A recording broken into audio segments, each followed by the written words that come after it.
The opinions and statements made by the guests of the Success in Practice podcast are their own, and I do not endorse or accept responsibility for their positions. Any information given by myself or the guests is educational in intention and not to be taken as medical advice. If you choose to act on the content involved in the podcast, you do so at your own risk.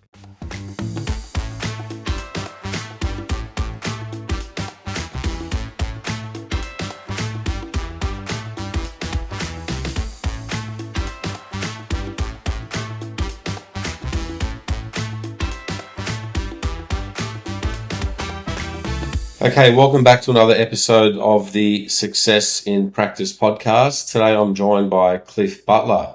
Cliff has his own practice in Williamstown, Melbourne, and is celebrating 50 years of practice at that location this year.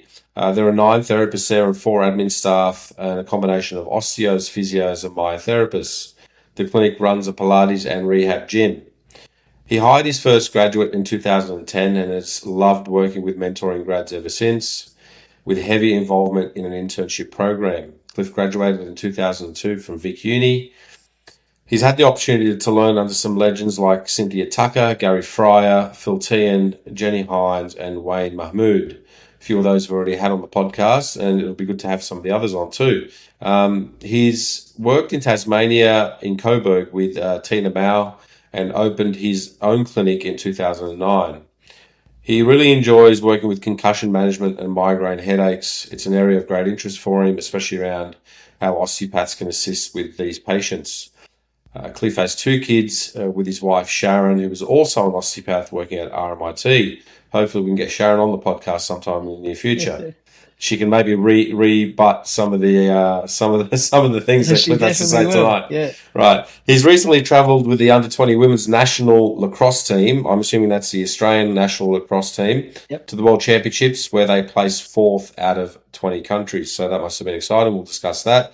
Cliff, welcome to the podcast, mate. We've been trying to get this done for a while, so I'm glad we're able to do it tonight.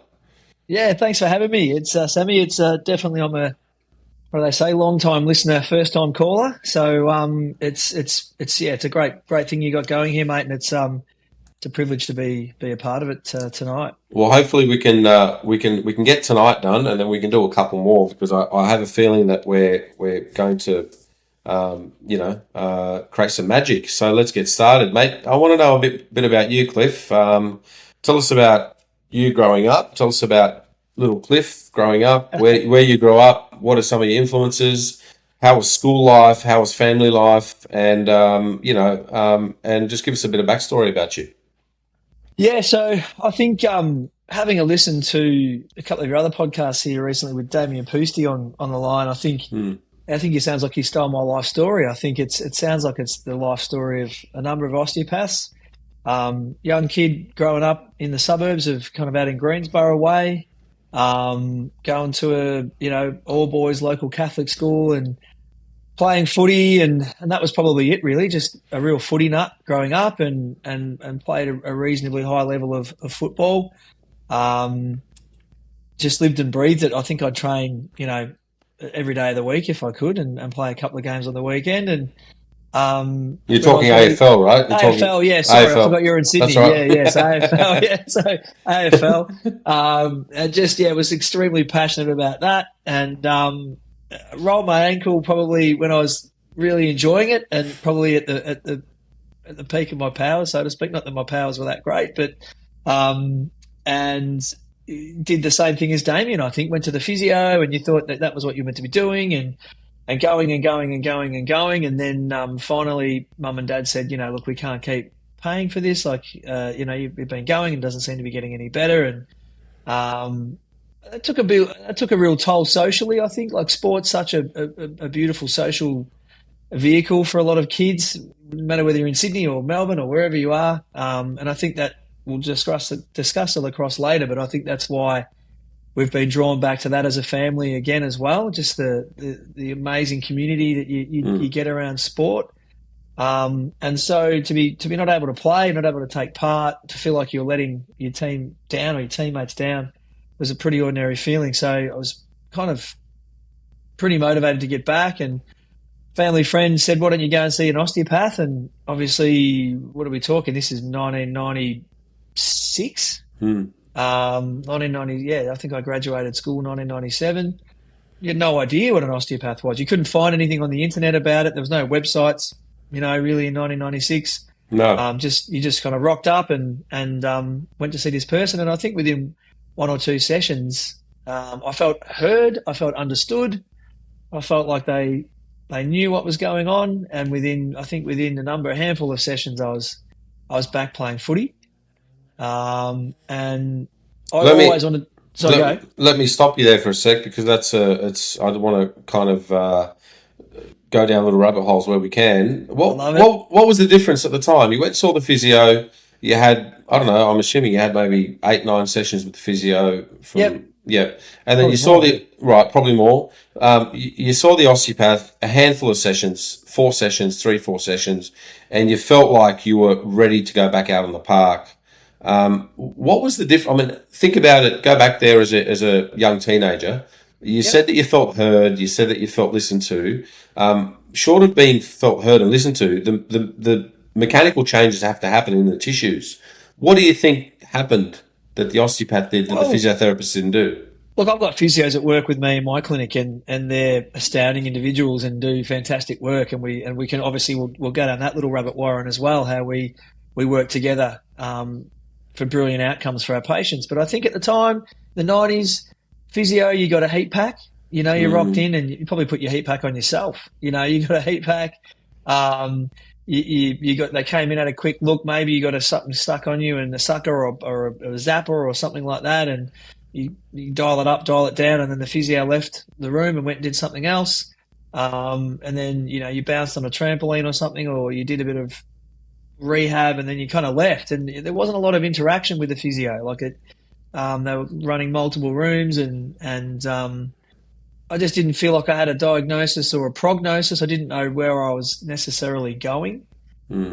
at the time. And then you roll into the physio, to the osteo, and it was a different setup too. It was in Rosanna. I went to the osteo in Rosanna. I can't remember the osteopath's name, but oh, I'd like to. And anyway, it was an old house. It smelt nice. The reception was beautiful. It was didn't feel like it that industrious. It was quiet, and you went in there and you had your half an hour with the therapist, Mm. and they asked you what had happened and what had you done, and I guess why it was important for you to get back to doing what you wanted to do or what your goals were, and then you went through some hands-on therapy, and I felt like I understood what was wrong with me, and I understood what I needed to do to return to the thing that I love to do. Mm. Right, and obviously, I mean, back in the 90s and the 80s, I mean, the physiotherapy education was still quite hands-on, right? Like compared to what it is now. I'm not sure if there's much hands-on component in their education, but back in those days, I knew a lot of physiotherapists that were quite heavy with being hands-on. And so, did you find that the hands-on component that the osteopath gave you versus what you got with the physio was a little bit more, I guess, directed, a little bit more within a structure of a diagnosis, a treatment plan, and a prognosis?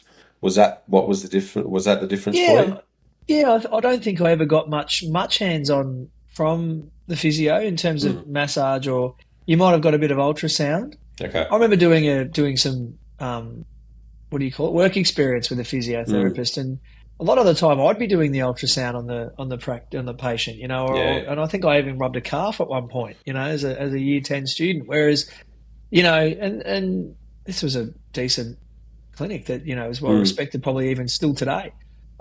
So I think the entire treatment felt like it was about me, Okay. and there was a structure to it. Yeah, there was Right. definitely listening, understanding, history being taken, a hands-on component, and you just felt like someone was giving you a cuddle, so to speak, almost. I can't describe it any other way. You just felt supported. You Yeah. felt like you got knowledge. You knew where you were going, and then you felt confidence. Then that you were in the right place. You Yeah, probably did get a cuddle, man, by the sounds of probably it. did. It Yeah. was the 90s, Yeah. Right. so who knows? All But right. yeah, yeah. All right, well, let's go back. So, you're a young footy player. Yep. Your ankle's sorted out now. Where are you Yep. at where are you at that time? What's school life like for you? How are you progressing? And what Yeah. finally gets you to osteopathy? Look, I think my school life was probably like everyone else's. I like to study. I was pretty committed. So, tried to balance that between my football and my study. So it was a busy time. I had two sisters at home. Dad's a mechanic. Mum stayed at home and looked after us. Did an amazing job as a mother.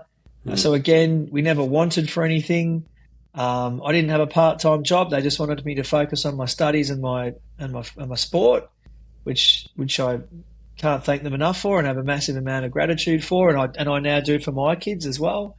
Um, and so I wanted to be a physio, right? Like I say, Right. like Damien, wanted to be a physio, and then started researching osteo and thought this is pretty wow. Like I want to be this. This is what I want to do. Like this is amazing. And so I started doing research, and there was one website that I could find that told me what osteopathy actually was. And I'll give a shout out to this guy. I haven't seen him for a while. It's Brett Vaughan, had a website on osteopathy. Little did I know, Brett Vaughan was going to be at the open day, or the information evening, standing next to me. He wasn't even an osteopath. He just had a website about osteopathy because we were all trying to get into the course because it was interview back then, TER and interview. So, Brett had done all he could to position himself to get into the course, and done me a favour because I just learned what he'd written, and I got in as well. So, you had to get the enter score of 85 above, or what is it, VCE? I don't know what it is called now. So it was 85 and above. They took 40 students, I think, that year. What year was that, Cliff? That was 1998. I would have started first Right. year. I graduated high school in 97. I went to the information evening, and who was talking at that? Cam Gosling was talking at that. I think maybe Phil Tehan, maybe Peter Gibbons was there. And then finished my year 12, I think I got 86.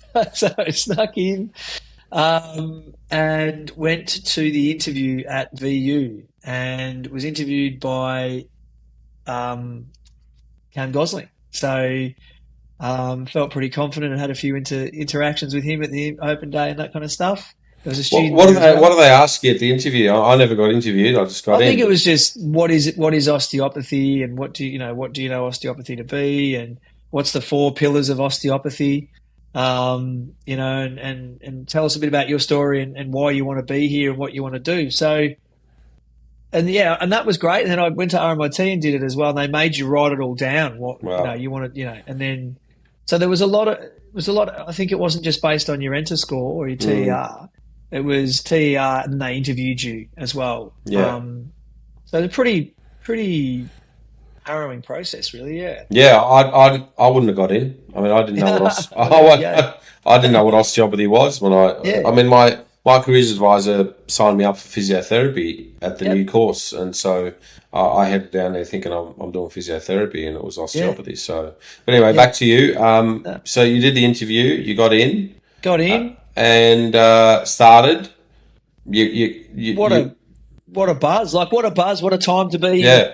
an osteo student. Absolute buzz! Like best years of my life. Like honestly, O-week camp, just unbelievable. 40 young, bright-eyed future osteopaths. We kind of know what it is, but we kind of don't know what it is, and we don't know what we're getting ourselves in for. But we're on a bus and we're drinking UDLs at 8 a.m. and off we go to Shoreham. We're meeting amazing, like-minded people, trying to find your little niche, trying to find where you fit, and just a great time to be alive. Yeah, really, Right. it was fantastic. It was just we were the first year, and it was the first time that VU was graduating osteopath. So I think you had Alyssa O'Brien on here a few weeks ago. I think she was graduating the year that I started. Right. So I Okay. was the fifth year out, of that course. So it was young, it was fresh, everyone was excited, everyone was, it was pumping. There was, like I said, Cynthia Tucker, Gary Fryer, Phil Tan, all these guys in there. I'm forgetting some, and I really apologise because we had some amazing Vicky Lee, Laney Cameron, some just Cam Gosling, amazing osteopaths who are all just, you couldn't help but get caught up in the vibe of what was happening. All right, so you get to your first osteopathy class. Yep. Usually in your first semester, first week. Yep. Who's taking that class? Who's got you there? Is that Phil T? I don't remember who it was, but I do have a story about, I think, week 2. And, week 2. I was pretty conscientious, and there was 40 of us there, and it was pretty clear from the get-go, like, it was militant, right? They weren't mucking around. Like, this was, do you know what osteopathy is? Do you know what you got yourself into?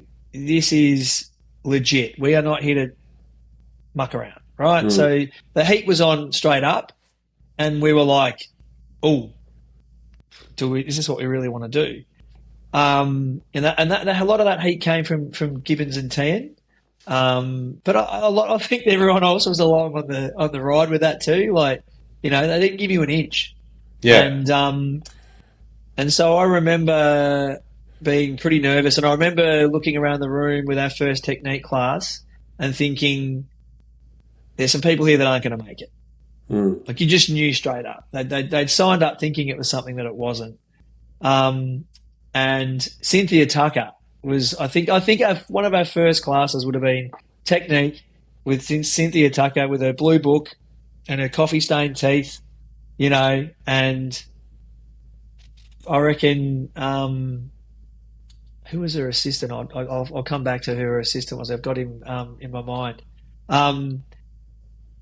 And she was a hard taskmaster, but she was kind of lovely too. Like, it was that weird bit of, like, she loved the boys, but then she was hard on you. So there was that tough love, which was great. And you had to be prepared. You had to rock up prepared. But it was like they kind of expected us to already know it before we got there. And then we had to kind of catch up. So we always were on our toes. And I still remember, so Cynthia was full on, hard but fair. And I still remember being in the anatomy lab, and Peter Gibbons came in, and he comes over and he just said, it's not good enough. It's not good enough, you guys. You're not good enough. You don't know enough. If you're going to be here, you've got to be on. You've got to know. You've got to want to be here. You've got to do this. And quite frankly, some of you aren't going to make it. And if you're not in 100% in this, you probably just stand up and just pack your stuff and get out now. Words to those effect. And he comes over to me and he taps me on the shoulder, and I had a scapula and a clavicle in my hands in front of me, and he goes, "Put those together." And I don't know if you're on a podcast, I'm sorry, but I went like this. Yeah. Like that, right? Yeah. I actually tried to insert the SC into the friggin' tip of the scapula, and he just drilled me. And embarrassed, and I look, again, we'll probably go down this rabbit hole of, if you did that these days, you're probably going to be in front of HR because, you're going to get in trouble. But and from that day on, everyone just went, shit, we better get our shit together, and we better get onto this. Sorry, I'm sorry on the podcast, but no, that's fine. There might be a few of those coming out tonight, but he just came in and drilled it and just went, this is where it's at. And if you're not up to the level, and I think we had 43 students start with us that year, and I'd be surprised if we didn't lose 10 in the first 2. We definitely lost 3 in the first 2 weeks. And I guess look, we'll get back to this in down the track in this podcast, but that might be what's missing in current education. But you just touched on it, that in the current climate, it's very hard to be, I guess, tough on things that are, subjective. And, he was, what he was saying to you was a real subjective thing, There's a certain limit, there's a certain standard that he expected.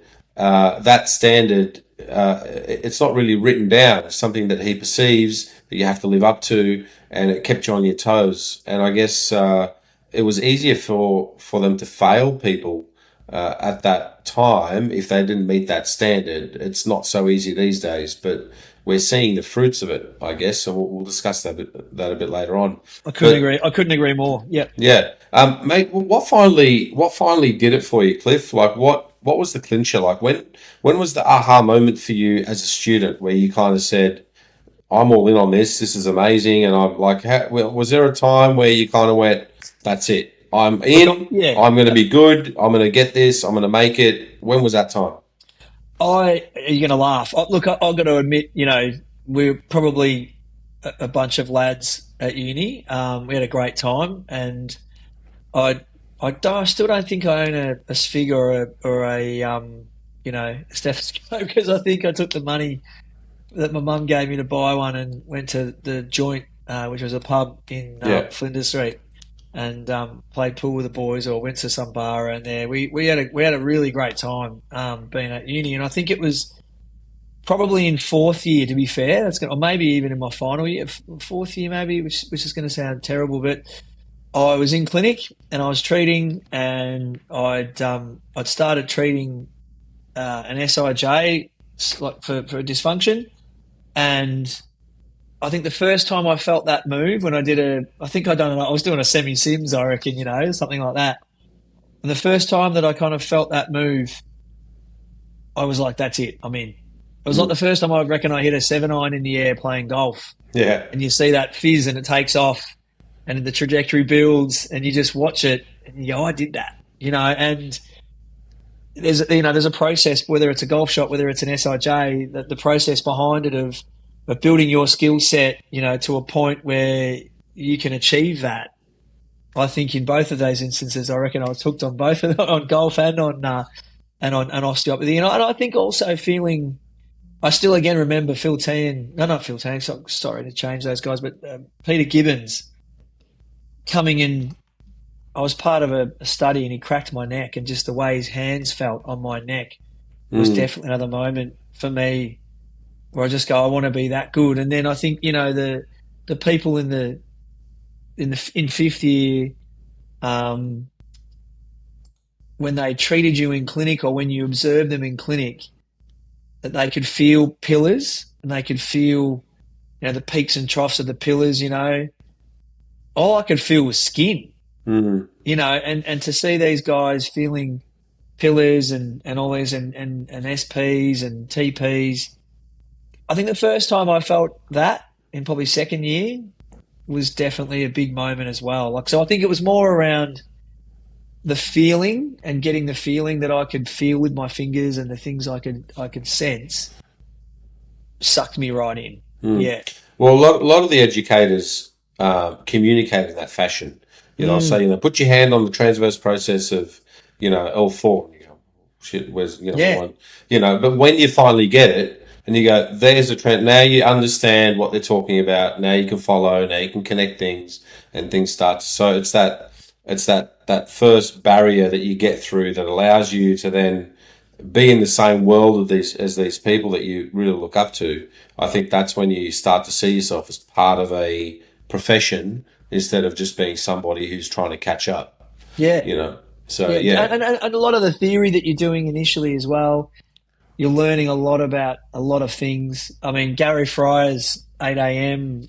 H&M classes, or H&P, History and Principles classes. I wish I'd listened more in those. Sorry, Gary. It was amazing content, mate. And I want to go back and look at it again, just talking about the passion that Gary had for the facilitated segment and things like that, that, probably lost on an 18 or 19-year-old boy at, 7:30 in the morning at Flinders Street campus. Yeah, well, hopefully, I mean, Gary's in a position at the moment that he has a bit of influence over education. So hopefully he continues that passion in his history and principles. I think we need it.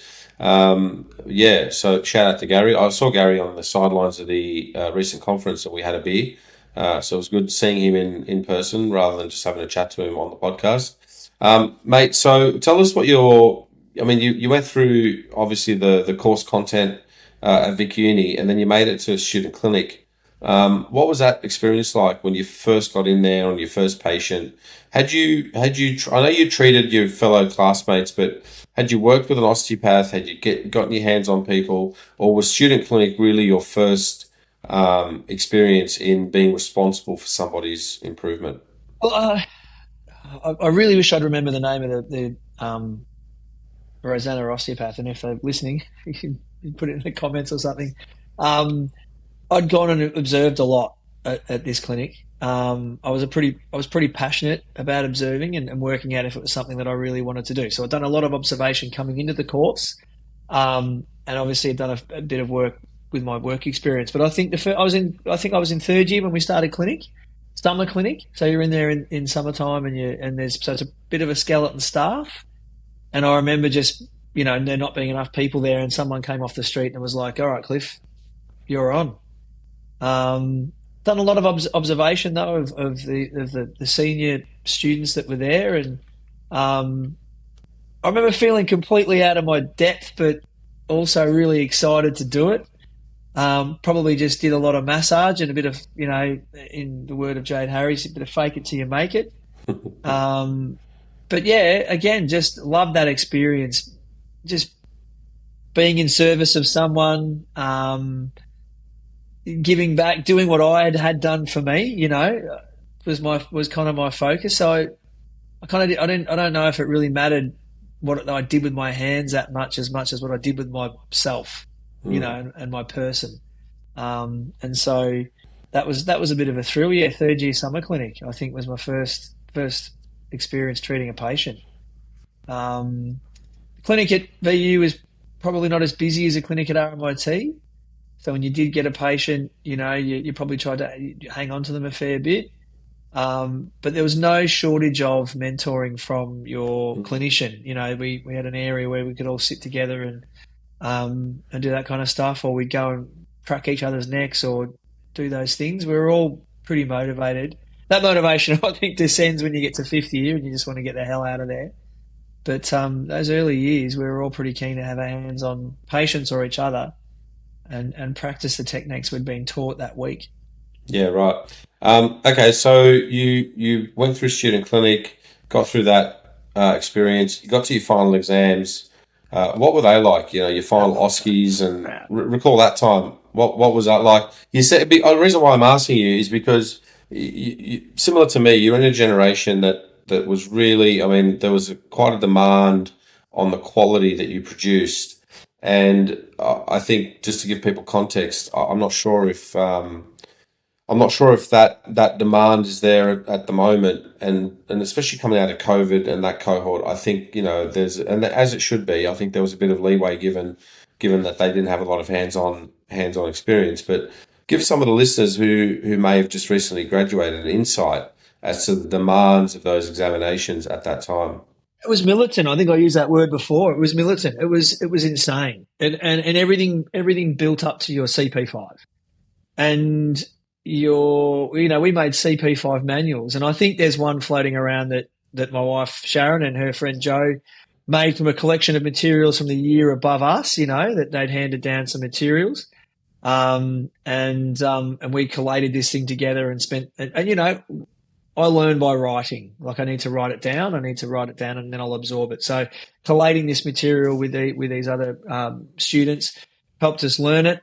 I don't think there was a time throughout exam times where my entire shower and bathroom weren't covered in notes, about things. We had every single area, shoulder, knee, hip, documented, questions to ask, differentials, your pathological sieve, your treatment options, every single thing. And I think this thing is still floating around today. It's probably over here somewhere. I think I still use it now. There was no room for error. Like it wasn't. They weren't mucking about, and you went in one by one, and you had to treat a patient with two people in the room, and I don't want to say the F word, but you couldn't fuck it up, Sam. You had to. Not one thing. not anything. And I remember sitting in there. Penny Miatis was my examiner, and someone else who might have been Cam from no, where is he, in Flemington? And I think Cam and I had an argument in the exam because I hadn't done something that he wanted me to do, and I'm like, mate, this is my reasoning. Here it is. This is why. And da da da da da. And we were toe to toe. And Penny's like, enough. You've explained yourself. Off you go. The fact that I can recount that to you probably shows you how much that stayed with me. Well, it's a bit of blood in the water kind of thing too. Absolutely. It's like when they smelt blood in the water, if you something that happened that they kind of go up, he's got to explain himself there. They would kind of hone in and go after you, and like I remember treating the shoulder, and what happened was, what are you going to do with the shoulder? And you go through the certain types of tissues you're going to treat. And then they would say, well, what are some of the anterior attachments to the shoulder? So you'd go through the anterior attachments, and then you may have missed one, and they'd go, well, what other parts have you? And they'd keep going and digging and digging and digging. And then until either you got it or you didn't. And if you didn't, you dug a hole for yourself. You dug a hole for yourself, and you couldn't get out of it. And then the thing is, then once you've dug that hole for yourself, now you've got another section of that, of that exam to go on to, and you're still in that hole. You've got to pick yourself out of that hole, go to the next section, which might be diagnostics or it might be differentials or whatever, and try to get through that. So it was definitely a very almost a tormenting process,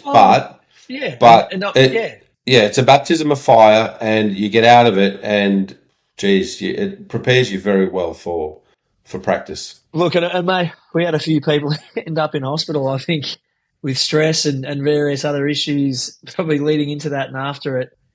But even that, it was like, oh well, you couldn't sit the exam because you're stressed out and you're in the hospital. Well, that's all right. You can do the resit in January.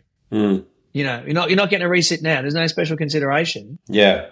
You see you in January. So you're knocking off in November, and everyone's down to the pub because they've passed, and you've got to sit on tenterhooks until the resit in January. Yeah, and your registration is not going to come through till April, probably. Yeah.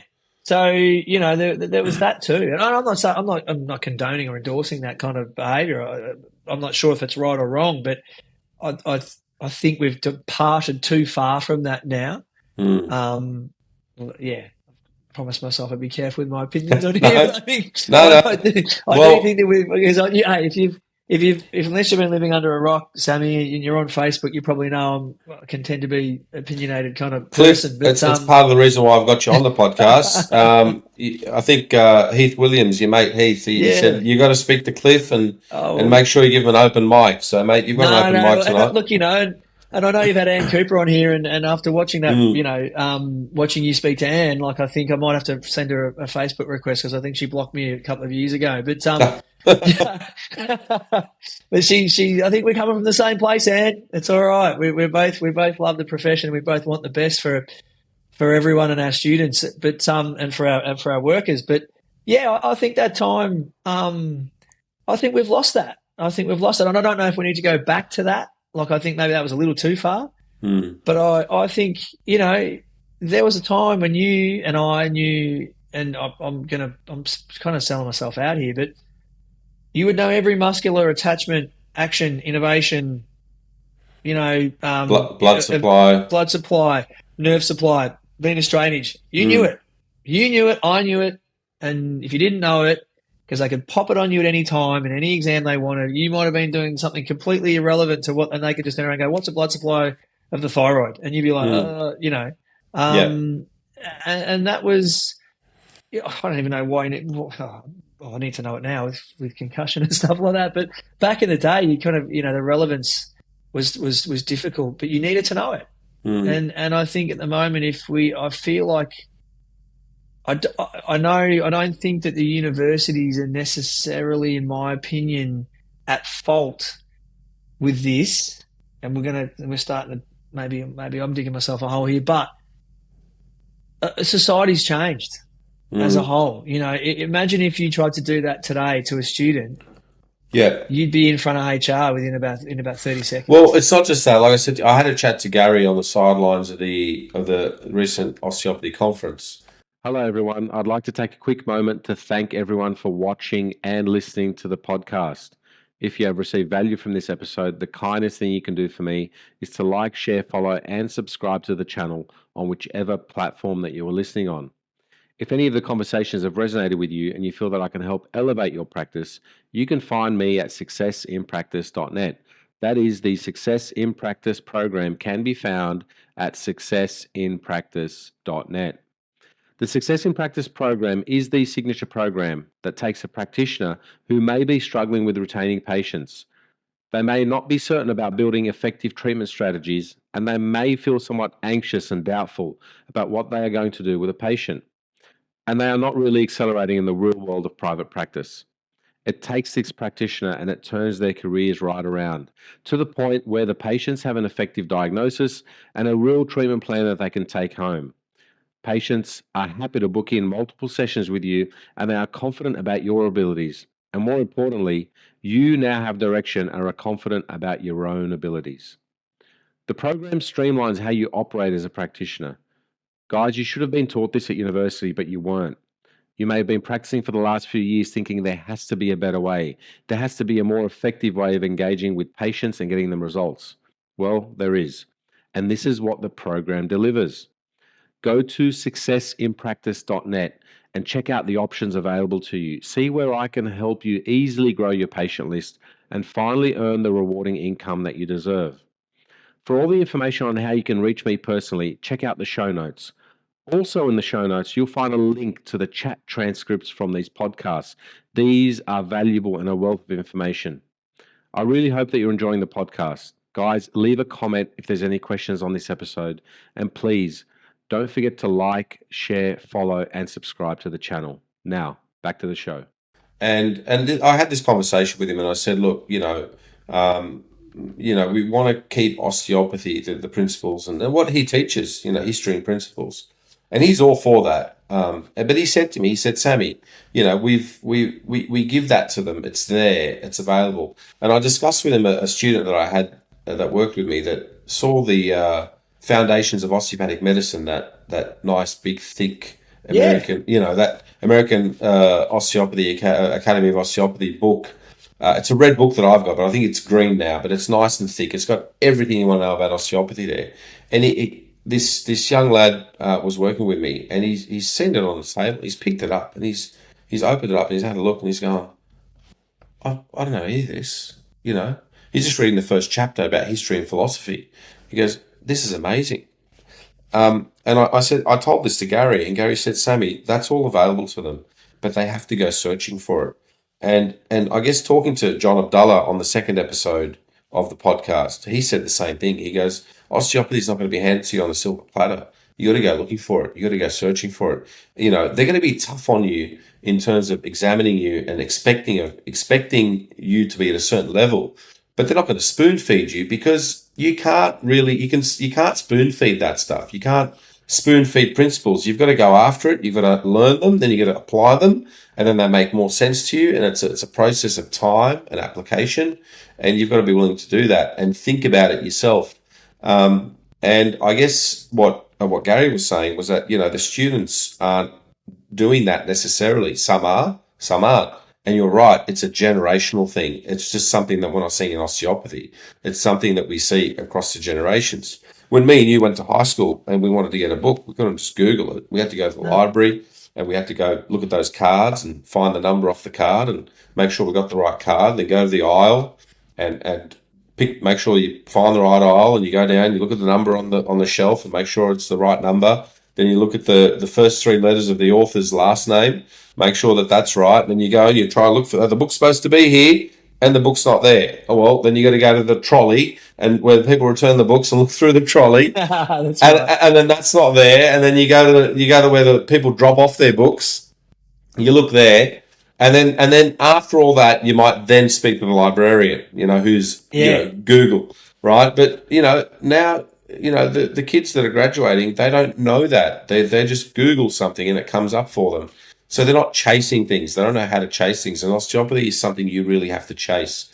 And so that's where we're at the moment. And we really need to maybe help them understand that. And hopefully the educators are listening and they can do something about that. I commend them. I'm not an educator myself at university level. And so they're doing that job. And I just hope that, we're backing them. Yeah, I think there's a lot of forces there. I think we came under a lot of fire, with a few medical groups that didn't like Mm, necessarily, the lack of what they perceived to be the lack of evidence around what we did.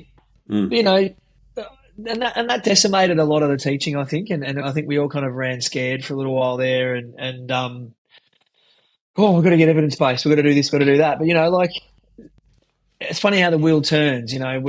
You can jump in an ice bath at a local gym, and Wim Hof is going to come and talk to you about your diaphragm and your breathing, and anatomy trains are going to talk about the fascial links between your big toe and your C2, and you know that's ours. That's Yeah, us. Like yeah. like these people, and you're going to jump in an infrared sauna, and people seem more ready now Mm, for what we were doing, what we've done since the dawn of time, mm, and I find that frustrating because I definitely was one of the people that kind of definitely became a bit of a musculoskeletal therapist, and you rub and you crack and you stretch and you do the things that people can feel. Um, you're right, and osteopathy is a journey, and I've gone on and off the journey across the what am I now? 15, what am I 22 years of being an mm, osteo. I haven't been an osteopath for 22 years. I've floated in, I've floated out. I've done some courses in not cranial courses. What are they? The other courses with Manuela and Robin. You know, so I've tried different things, and I've been in it, and I've been out of it, and I've been focused here, and I've been focused there. And that's the beauty of osteopathy. It's a journey that you can always come back to. You can always pick up. I've just picked up ligamentous articular strain on the recommendation of Bruce Duncan, and the first 4 pages have completely. My staff will think I'm nuts this week. Like mm. I'm talking about you know balance, exaggerate, and align, and doing all these things, and it's something that you can. It's always there for you. You've just got to be ready to tap into it, and it'll give you as much or as little as you want. And I think it's a little bit like, I know you've had a few students on here that have been a bit dirty about the level of education that they perceive they did or didn't get. And there's always that student that knows how much they've paid for this module and this course, and but you don't go and do your first learner. My daughter's 16; she's got her first learner driver lesson this weekend. I'm not going to pop her in an F1 car tomorrow. Like, you don't come out of a learner driver like Craig Lowndes. You've got to Mm, develop the skills. You've got to find the learnings. You've got to do the time. mm, Find a mentor if you can. Read the books and read the right books. I walked in on one of my staff the other day, one of my beautiful new staff members that's joined us, and so full of promise, and is reading a book about like kind of musculoskeletal medicine, where it was like telling you how to assess for ITB and how to do, plantar fascia and all this kind of stuff. And I was like, oh, that's pretty cool, yeah, but hey, check this book out. This is an osteo book. That's a book about dysfunction and disease. Like, you're reading about ITB and stuff. That's great. But maybe if we read this book about principles, then all of that becomes a bit easier. You know yeah, what I mean, as well. So I think we need to go back to Kuchera. We need to go back to Greenman. Those books that you and I used to read when we were kids. yeah. We were kids. We were students at the uni. We were like kids, and The the yeah, tap into criticism, that. yeah, the criticism of those is that there's no evidence for them. They're not evidence Hmm. based. Yeah, but is there evidence base for jumping in a? Well, maybe there is for jumping in an ice bath. We need to get Where's Gary Yeah, Kirkbride? We get him on here and he can tell us about ice baths and well, neon yeah. lights and. The thing is about evidence; it seems to change all the time, and it changes with the fads, I guess. So, I mean, you're right. There's a lot of things out there that people are really into now that really belong to us. And And let's say we are all moving towards, what's called patient-centered evidence-based care, right? Where all we care about is the patient. We don't care if we're physios, osteopaths, chiropractors, exercise physiologists, as long as the best treatment outcomes are happening for the patient. It doesn't really matter about what you are or what you do. That was some of the conversation that I had with some people recently, and so I guess the the rebuttal to that is that's fine, that's okay if you want to move that in that direction. But if something is osteopathy, call it osteopathy, right? Don't just steal it and call it PNF. Mm. Don't just take it and call it something that you want to call it because you want to create a new, like everyone's talking about fascia these days. Like, fascia Yeah, is the fascia. nouveau Yeah, thing. massive. Oh, Yeah. fascia. These. I'm a physiotherapist that treats fascia. You know. The best one is I'm an S&C coach that treats fascia. Yeah. You know. Like Um. yeah. So that stuff just that annoys me too. Like it's okay. We've been talking about fascia since 1874. You know, Yeah. it's Yep. like, but now that you want to talk about it, it's obviously something that becomes the in thing. And so, if that's the case, and we are all moving in a similar direction, well, give credit where credit's due, and give us the I guess the recognition. Not that that's what we're after, but I mean, if something's deserving, it should be given.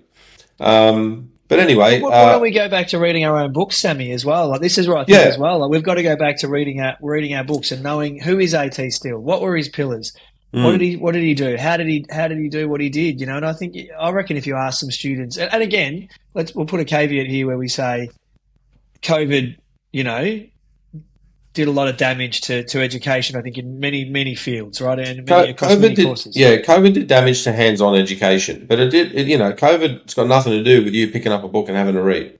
True, You but know, we did just the excitement around being in the clinic and being with your yeah, peers. I think that's yeah, difficult. That's difficult, and the competitiveness. Let's not rule out competitiveness either. mm, You wanted the highest mark in the class. mm, Like mm, and you oh my god, Sammy can crack a C2.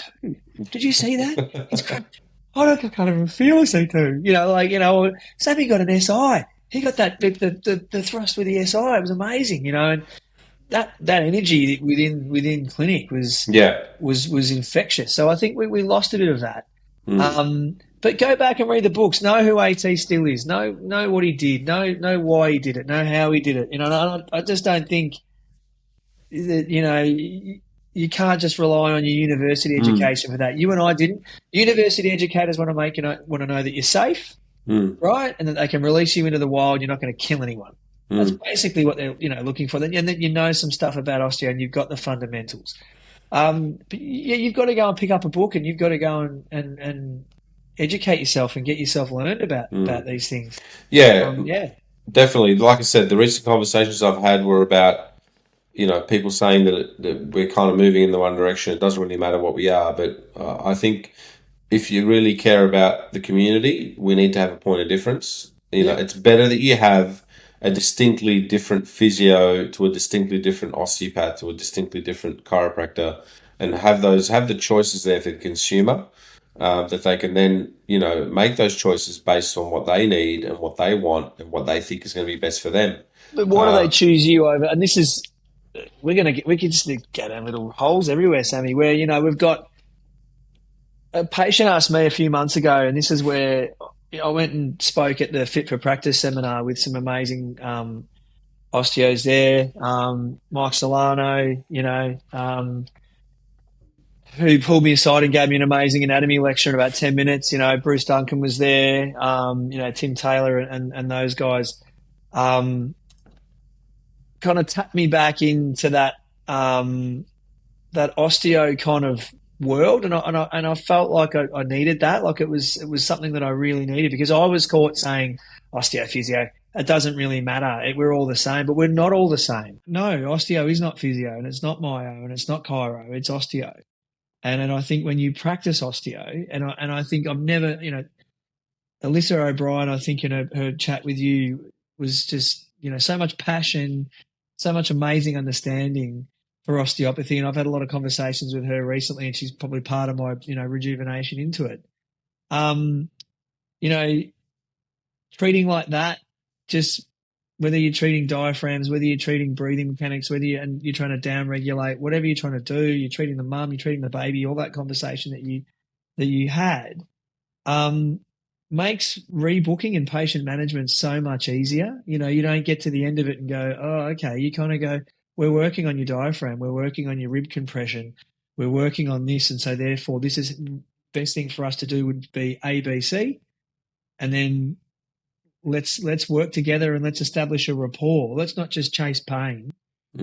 Let's get you back being the best version of yourself that you can possibly be. That's exciting to me now, and I love that. And I think that then, I know a lot of young grads struggle with the rebooking thing, but it's not even a thing now. The patient just goes, oh, this is great. Yep, cool, no worries. And then they might even turn around and say, hey, I really want to come back in 3 weeks or 4 weeks because I love feeling this way, and this is what I want to do with my body, and I want to feel this all the time. Right. So, okay, then you talked about your process of rejuvenation when you went and spoke to some osteopaths recently. I asked Bruce Duncan this last week or a couple of weeks ago when I had a chat to him. And so I'll ask you the same question I'm going to put you on the spot, but I'll ask you the same question. Cliff, to you, what is osteopathy? Wow, that is on the spot. I think for me, osteopathy is,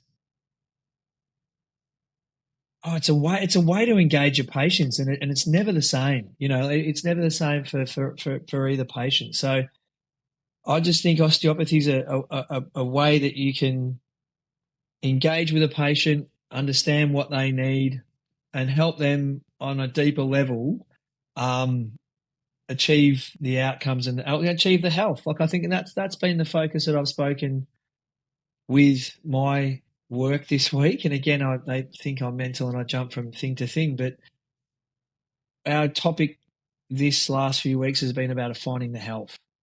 Don't just find the pain. Anyone can find the pain. And these are all cliches we've heard, anyone can find pain. Any idiot can find disease. But I think it is really, for me, just about finding that health in the person in whichever way that you need to do it. Right? I think osteopathy doesn't have too many bounds. If you want to do it cranially, or you want to find the whatever, the life force or whatever it is you want to do, you can do it that way. If you want to do an MET, or you want to do some myofascial, or you want to do some BLT, you can do it that way. But I think if you're looking to find the health in your patient, then I think you're being an osteopath, yeah. Right. So why is it that a good myotherapist can't do that? I knew that question was coming. They probably can. They probably can. There's always going to be crossover between healers and that kind of stuff. But I think you've also then got to understand those principles of osteopathy as well. And I think you need to be a student of osteopathy. I think that's what we're kind of saying here, isn't it? I'm still studying this thing. I feel like I tap in and tap out of it like a life force every now and again. That's function governs structure. That we've got inherent healing mechanism, all of those things. If we just come back to principles, and I think that's where sometimes I get lost, is you're focusing on techniques. But I think if you come back to those principles of osteopathy, then that's probably what makes you an osteopath. Yeah, well, I think where you just ended is probably where you should have began. Yeah, probably. Can you edit that first bit out? My bio's going to quit on buddy. Yeah, like I've got my opinions on it, but I'm trying to ask different osteopaths about what they think.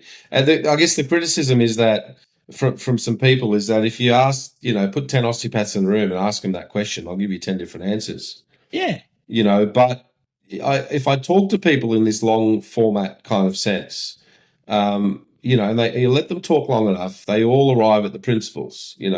Bruce got there, a bit quicker than you, I have to say. He got there quicker than me. He got there. Hey, don't edit this out. Lucky I'm a better golfer than Bruce. Yeah. Yeah. Right. So Bruce got there and you got there, and I guess I'll keep asking the question to people. But I think, if our degree of compassion maybe sets us off on some different paths, but we ultimately come back to the principles because I think that's what serves you the best in your clinic, especially when you're up against the ropes, and the Oh, yeah. patient's just boxing like George Foreman hit Muhammad Ali, and you're up against the ropes and he's just banging away at you, and you don't know what's going on. You go back to your principles, everything breaks open, the patient feels better in a couple of sessions, and off you go. I think the So beauty of principles, though, is, you can treat the way you treat, yeah. and Alyssa can treat the way Alyssa treats. You two probably couldn't be further from each other if you tried. But Mm. you can definitely still arrive on the fact that principles are what drive you. You know what I mean? Yeah, And definitely. how you want to restore homeostasis in the body, and how you want to balance structure and function. Mm. Um, is completely up to you.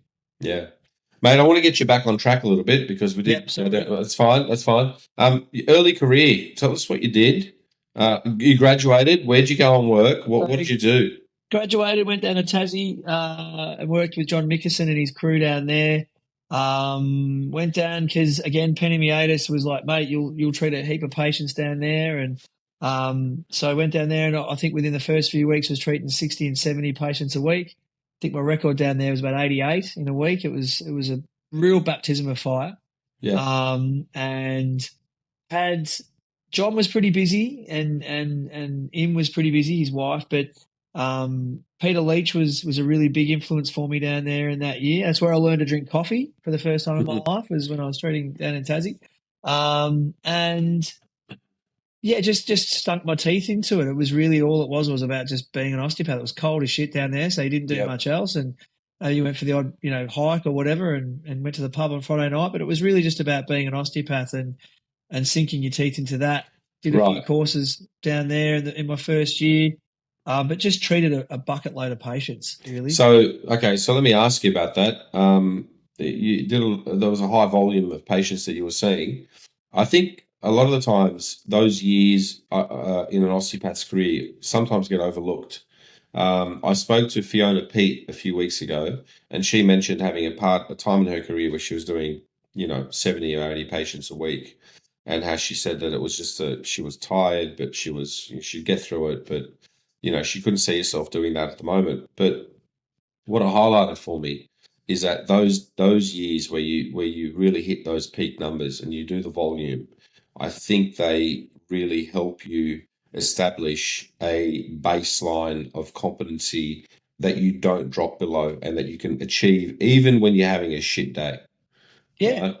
So they're really important, and I like to make that point, especially to the younger practitioners who are listening, that that maybe have had some advice about not worrying too much about volume, and just enjoy your time as a practitioner. No, like you're gonna enjoy your time. Excuse me. You're gonna enjoy your time by helping as many people as you can, growing your skill set, getting some numbers under your belt, getting experience, and then being in a position where work becomes easy because it's not difficult anymore, and volume yeah, is important for that.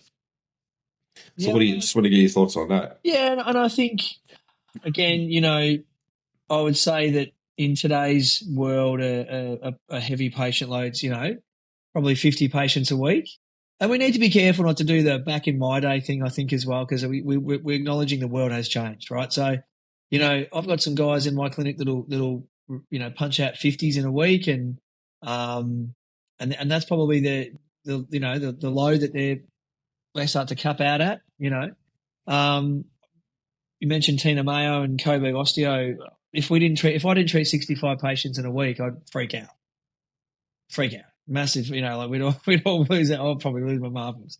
And for a lot of that time, we were treating on a 45-minute list. So Mm. you're doing 65 patients on a 45-minute list. It's a lot of And, hours. oh, mate, it was insane. I remember the day we finally kind of pegged it back to 30 minutes. Mm. And yeah. So I think you're right. I think you do learn how to flow. You learn how to take a history. You learn how, and we were writing notes in pen too. We Mm. weren't on the computer. That's No right. AI. No Yeah. AI. Mm. You're just writing it by hand. And yeah, we do 10 hour. You do 4 patients break, 3 patients an hour for lunch, 4, 3 go home, 10 to 8, 65 patients a week. And I think it does set you up for flow. 30-minute appointments, you just boom, boom, boom. You knew what you were doing. You weren't mucking about. You got in, you worked, you were enthused.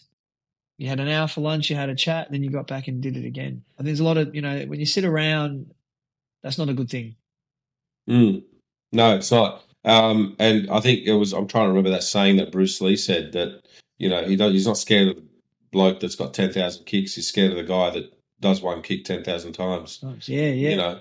And that's I guess relates to osteopathy, because if you can get that flow in your treatments by just getting your volume up and really getting that treatment flow happening, you even on a bad day, you fall to that level of training, and that's not a bad level. That's a really good level that patients are happy to pay you money for. 100%. And I think, then in that time, you had to write your notes as well. You said no AI. There wasn't even copy paste back then. No, you had to write your notes. I was a subcontractor. I used to have to go home and write my notes, and look, Tina paid us well.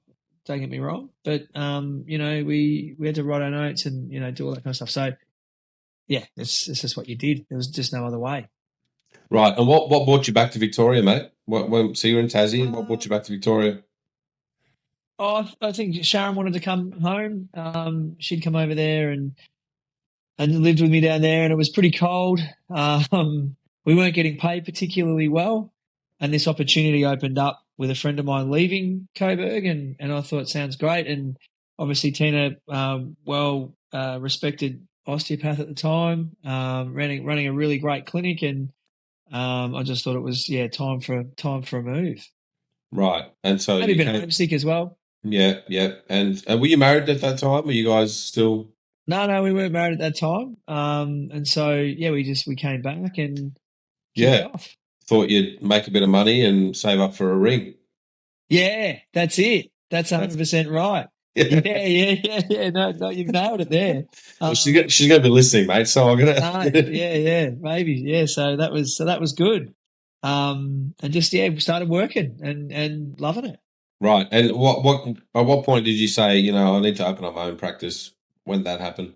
Yeah, look, it was a great clinic. Coburg was a great clinic. We had a lot of awesome team members there. Justine Buscalia, Ross Boyd, to name a couple. Tino, the TCM guy. Like that was my first experience with a multi-team environment, and it was unreal. Like I just loved it. It was fantastic. And so I think though you get to a point where you stupidly think you can do it better, or you think you can earn more money.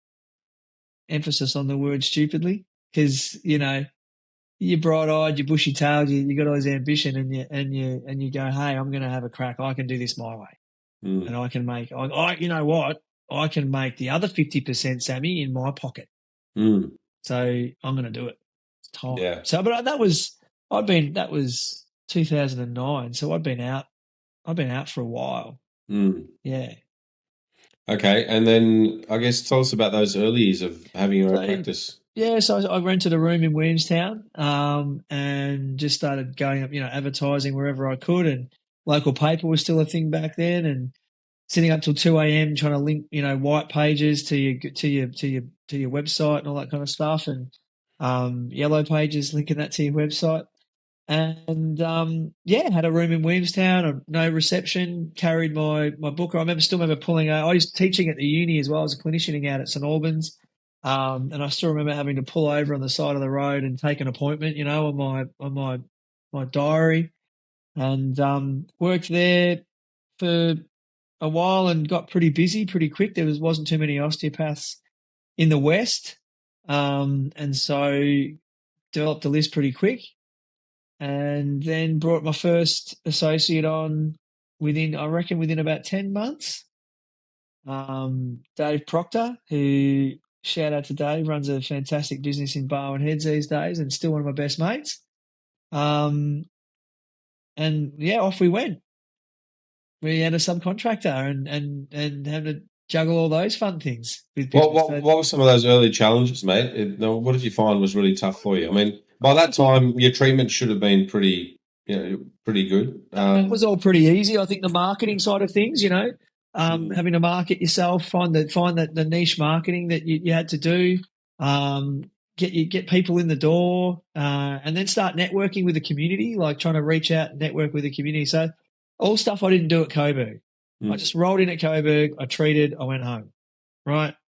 But then now I'm having to go and establish rapport with the local GPs. I'm having to go and establish. And we did a bit of this at Coburg, but not a lot. Tina had done most of it already. Establish rapport with GPs, local footy clubs, sporting clubs. You know, your workload doubled. mm. So you might be earning more, but you're now working 50, 60 hours a week. Yeah, it's all on you too. It's Like, all on you. You go home and then you do your 9 to 5, 9 to 6, 9 to 7. Then you go down to the local footy club and you rub some calves and you go, what am I doing? But it's all exposure. And then that's the grind. That's the deal. That's what you have to do. Like that's what makes you busy. It's not rock up and sit in a room and just sit and wait for it to happen. It's you got to grind, and get out there and meet people, um, do jobs that you might not think that you might think that are below you, mm, work for no pay, mm. and I still work for no pay now with the lacrosse club, like Saturday mornings go down there and donate 2 hours of my time to help out a poorly funded, amazing game that I want to see grow. So Yeah, these are the things you have to do, and that's when you start a business. They're the challenges. The early challenges is getting yourself known. yeah, right. I want to talk about your treatment preferences for a little bit. I mean, starting out, you said that you were mainly a direct type of practitioner. Yep, How has that changed for you over the years, and what are you doing at the moment? I'd say I'm still reasonably direct. I think your METs, your soft tissues, your stretches, your cracks, your BLTs. Like I like all that kind of stuff. I've liked that for a long time. I just think maybe my intent has changed a little bit from time to time. So I would say there's been times when I've treated um, using cranial. There's been times when I've fallen out of that, hasn't worked for me. And then there's time probably now it's more just that my intent is shifting back to that osteopathic ideal of treating the whole person. And trying to find the health within that person, which my wife Sharon would say I'm an idiot because I mean she's one of the best osteopaths I know going around, and I'm probably biased, but yeah, she loves the philosophy of osteo and always laughs when I drop in and drop out of things. I'm like, oh, look at this, and she's like, mate, come on, that's just, mate, I mean, that's what do you mean? Um, but yeah, definitely recently heading into more of the um, headache and concussion and migraine stuff lends itself to a little more delicate, nuanced treatment. Mm, mm. You just can't crack everyone, and even some of the stuff that we use, which is kind of the what we've done the Watson headache courses and the PA stuff. Even that sometimes needs to be nuanced a little bit and have its osteopathic flavour put on it a little bit. I think in terms of how you approach the touch and Mm. how you not the sequence of events, but how you then deliver the events. Yeah, right. Yeah. And I guess your your not your preference, but your niche in terms of seeing a lot of concussion and I guess dizziness or headache type patients. And you said that lends itself to a more of a delicate type of treatment approach. Are you finding that the manual stuff is still very relevant in that sense, or is it a combination of both the manual and also some of the finer movements that you have to or the finer exercises that you have to utilize? I think it's a balance of, and I think Alyssa might have stolen my thunder with this one, where talking about like with concussion, a lot of it's I'm starting to learn. It's a lot about down regulating people, and this is where I was like, whoa, this is amazing. 2015, 16, a young footballer walked into my offices and he'd had a traumatic brain injury. He couldn't stand upright. He hadn't been to school for 8 months. He'd sway like a drunken sailor trying to stand. Talking wasn't really on the agenda at the moment, and the kid was pretty busted. And you're lucky, like a lot of us go on this journey of osteo. We start our journey, but when you find your path, I think that's pretty awesome. Like, and I reckon around that time was when I probably found my path a little bit more, where it was helping kind of these people where there was a gap for them. Like, where do these people go? And again, typed in concussion. This mum had a crying mother and a kid that 8 months hadn't been to school, couldn't stand up, couldn't talk, couldn't study, and you just go, what do we do here? Like, how do we help this guy? Because if we're going to try and find the health, well, how do we do it here? I worked with a physio as well at the time, and we couldn't find a place to send this guy. Like, we Googled, the only place he could go was Epworth, and it was a 3-month wait. So we enrolled him in that. In the meantime, tried to work with him. And again, you just got to go back to those principles, right? Like, when you're confused in these, like you said this before, when you're punching and when you're kind of trying to whatever, we just went back to the principles of like, well, let's get this kid to do this. Let's get this kid to do the things he can't do. And then along the journey of doing coursework and studying a lot of concussion stuff from overseas, from Canada and America, you just start to see how much of a role the neck plays with concussion and with a lot of vertigo and vestibular issues, and the role the ANS plays in a lot of concussion symptoms. You need about 70 to 120 grams of force to get a concussion. You need about 5 grams of force to get a whiplash. So you're always dealing with a whiplash with a concussion. And a lot of people, I had a footballer come into my rooms. He was 3-4 weeks, maybe a little more post concussion. And I just don't quite feel right. It's not like it was 3-4 weeks ago, but I'm definitely not feeling right. When I go to run and I go to do things, I get a headache. Let me have a look at your neck, mate. No, my neck's fine. The neck's fine. So that's not my neck, mate. You need to help me. You need to help me. And I said, let's chat while you're laying down and I'll treat your neck and you can talk and we can talk through this. And ended up treating his neck, and I actually manipulated his neck. And he got up and he was like, oh, that's elite. I didn't know my neck was that. So I feel great. I'm going to go for a run, and went for a run that evening and texted me and said, oh, mate, I'm cured, and so I think just looking at those osteopathic principles of down regulating the autonomic nervous system, treating the upper cervicals, getting the afferent information from the cervicals to quieten down, and then just trying to find that balance between systems. And we talk about, RMIT was big on systems, right? Yeah, your lymphatic drainage and your arterial supply, your venous, drainage. And I think in this way, that's applicable because you need your venous drainage out of your cranial vault, and that trickles down through your venous, spinal venous return. So if the neck's not functioning, the knock-on effects into venous drainage, neural supply, arterial supply are huge, right? So when you start thinking about it that way, I get excited.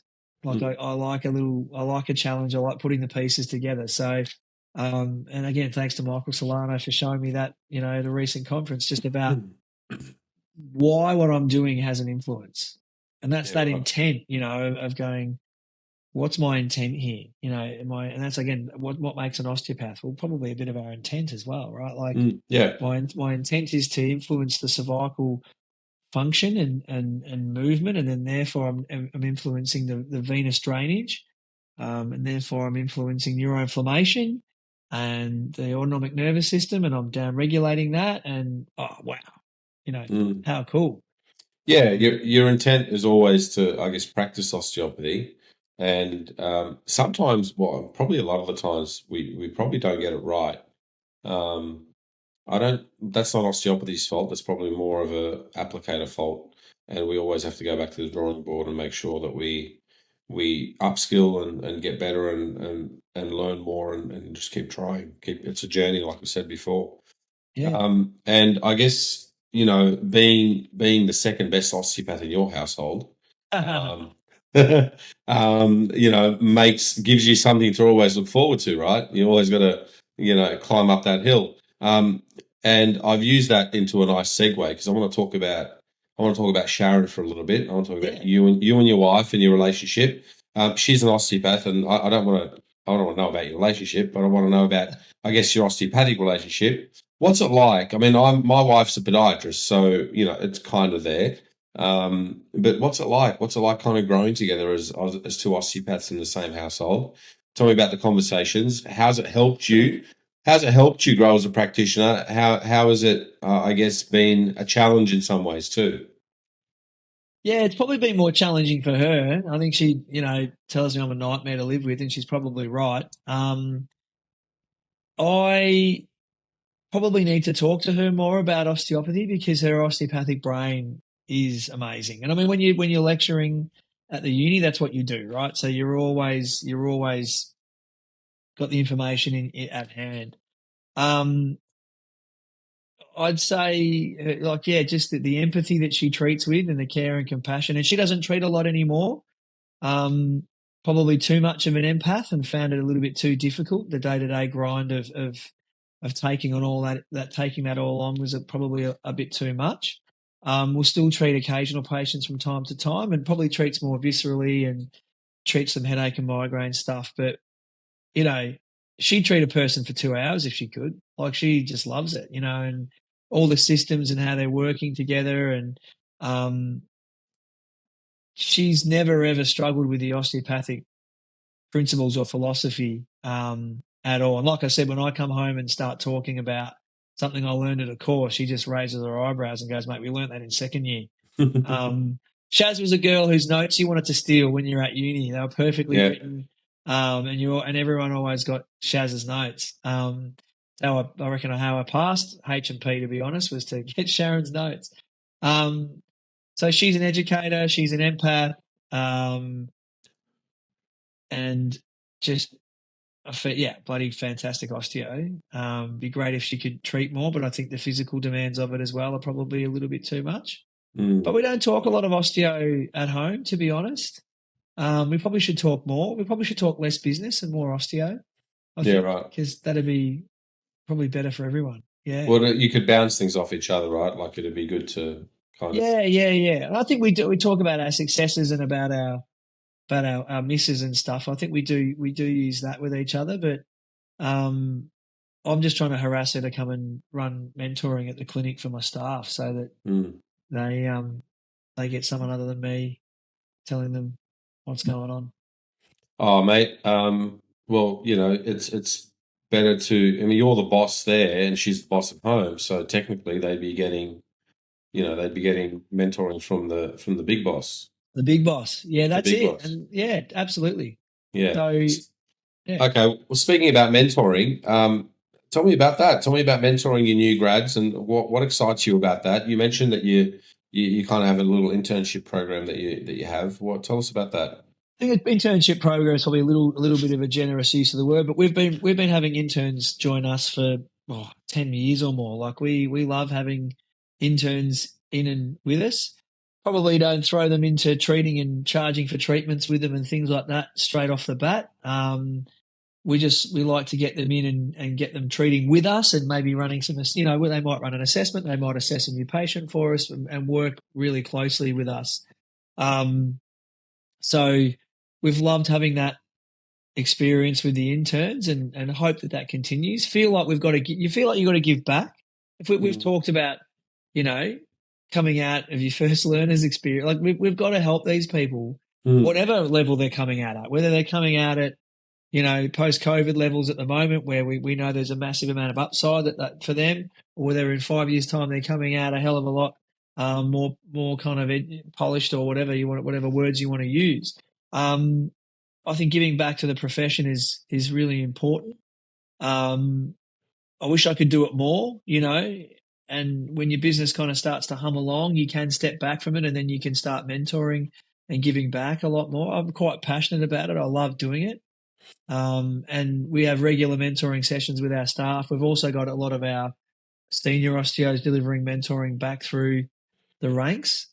It's so Right. important. Like, why would you Yeah. join a clinic? Like, why do you like? Yeah. Why would you join a clinic if you're not Is going to it get? is it a is there a specific structure or a specific kind of program that you've set up that you put people No, we through? need to do that. We just spoke about that today. About how do we get let's get an actual structure in place Yeah. where we go through um, certain bits and pieces.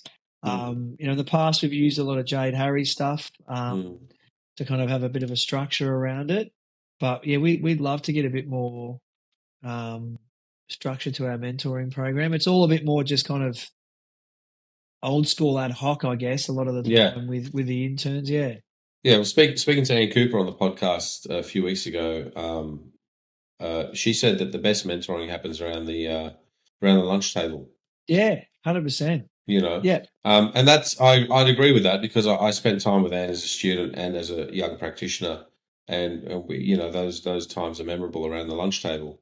But it's good to have a structured system or a structured kind of program in place that you can run people through, that they're going to come out at a certain level once they've gone through that particular program.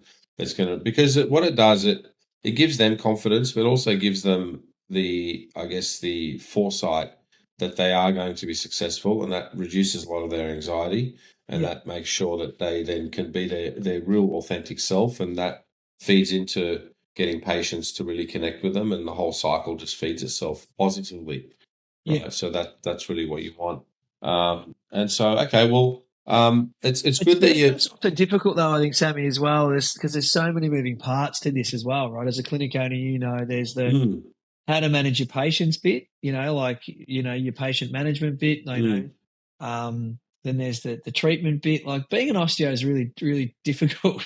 I can understand how hard it is for new grads coming out to mm, you're trying to do an assessment, you're trying to see what you're trying to see, you're trying to remember what tests you need to do, you're trying to then go what's important, how what links, what works, and taking yourself back to that. I think when we first started, you forget how overwhelming that can be. So you're right, mm, giving them some. Again, we don't want to give templates. I think Alyssa was right in the last podcast. Was you don't want to be templated, but guidelines are quite mm. good, and giving people kind of like a hallway to bounce off in the dark is Yeah. great. Yeah, Yeah, Jess Harvey mentioned this on the podcast. She said that, having a structure in place that people can do is fantastic, but that structure needs to let their personality, their own uniqueness shine through. And yeah, so the structure that you do have in place has to allow for the uniqueness of the individual to come through that. It's not like a blank template that you have to do this. yeah. And so that's important. I found that quite eye-opening too. What I guess the next question from that I want to ask you about the internship that you do. Some of the discussions I've had was around internships actually being a really good way of making sure that, I guess, we keep our identity, we keep osteopathy in osteopathy. Have you found that the students really respond to, I guess, the basic principles that you discussed with them? Like, do you find that that's when their passion starts to come out? When you sit there and you talk about principles and regulation and maintenance and structure and function, and the unity of the spirit and the mod and the body and the mind, and you apply those practically. You talk about a patient, you say, look, we did this and that, and this is why we did it. The body's trying to regulate, it's trying to find a good homeostasis, and so we're trying to just help that along. When you give that particular example and you talk to the student or to the intern about that patient, is that an aha moment for those students? Do you find Oh, that? 100%. I could, yeah, 100. You just nailed it. I think it is. It's an aha moment for me every time it happens. And I've been doing this for 22 years. I think it's so exciting still, and that's why we are, I think, osteopaths, and why we keep coming back to it.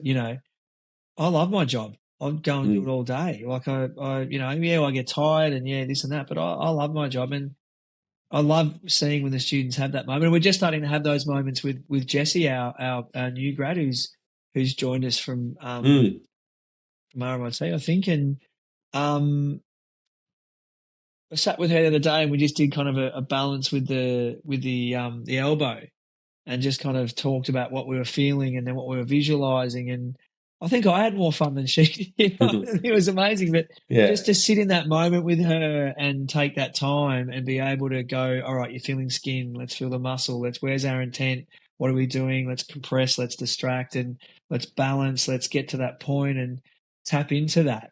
Having that actual, rather than just talking about the principles, having that actual example of the Mm, principles in practice. Yeah, she was pretty stoked after that. mm. So I think when you do that, it's much more impressive than just when you do rubbing and Yeah, stuff. You know what I yeah, mean? yeah, I don't know. yeah. Like I think even if you were to work through um, a hip, a knee, and an ankle, and go, oh well, they've got an MC, got pain on their kind of MCL. Okay, well, let's work through what's going on here. Like what's happening at the hip, what's happening at the knee, the tib fib joint, the interosseous membrane. What's the ankle doing? What's the plantar fascia doing?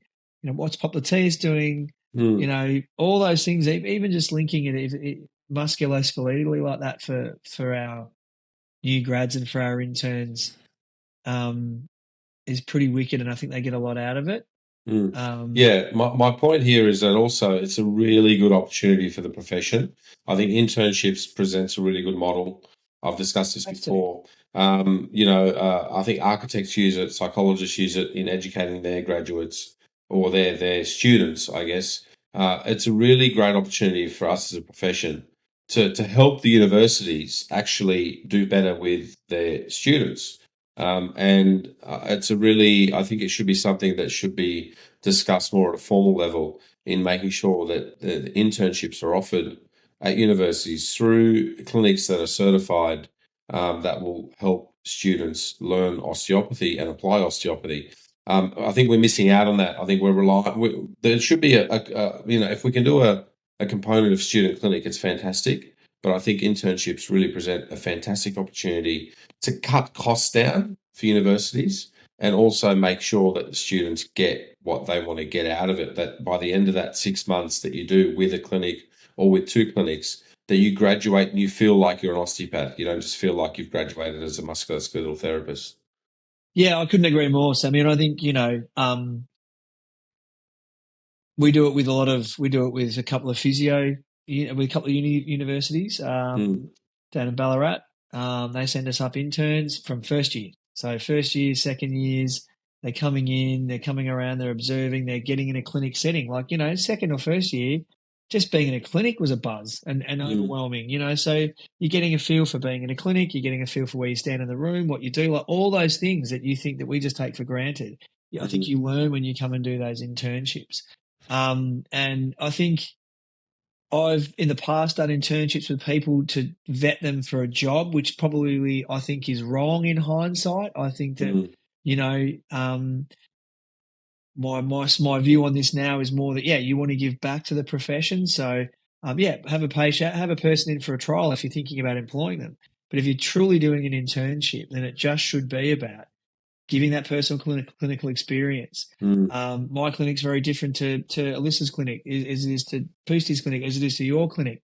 So if everyone can get a piece from each one, because physios go and do neuro, musk phys, hospital, all that kind of stuff, they get to see what they can possibly do. mm. And I think that should be the same for osteopaths. And what a great community that would create, Yeah, if we've got students bouncing around clinics and seeing that experience. And then, because names are being lost in the community. Like when I say, oh, do you know this person? No. Do you know that person? No. yeah, That person's a legend. How do you not know them? No, never heard of them. We should all still know each other. The profession isn't that big that I don't think we should know who each other is. yeah, Yes, and I think an internship creates that sense of community, that sense of belonging to osteopathy. Yeah, and that keeps osteopathy alive. You're right, yeah, 100%. yeah. Um, I guess I want to move on to speaking to you about some of the. I mean, you employ, or sorry, you've got new graduates that are at your clinic that you've taken on. You mentioned that you've taken on some people this year that have come on board. Um, uh, what are your thoughts on the current models of, I guess, remuneration? Whether they're employee models, whether they're contractor models. I'm not sure Oh, what you're running in your particular clinic, but I just wanted to get your input yeah, on yeah, on yeah. what's going on there.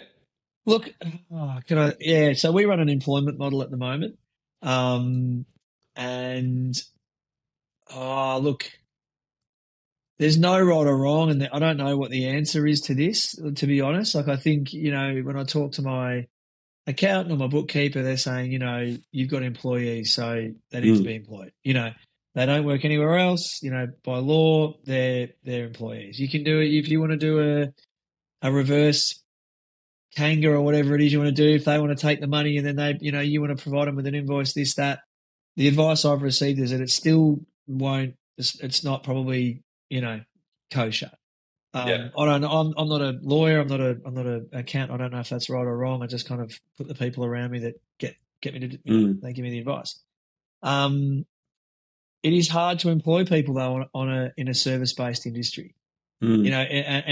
And with the model that we currently have, and it's that thing that we talked about, that frustrates me with commentary on Facebook forums or this or that about, well, what are you paying? And, well, should I pay this or should I pay that? Or the expectation that, that this percentage is the new norm, or this percentage is what it should be, or this or this. Like it's very independent based. It's independent on the clinic, what you're offering.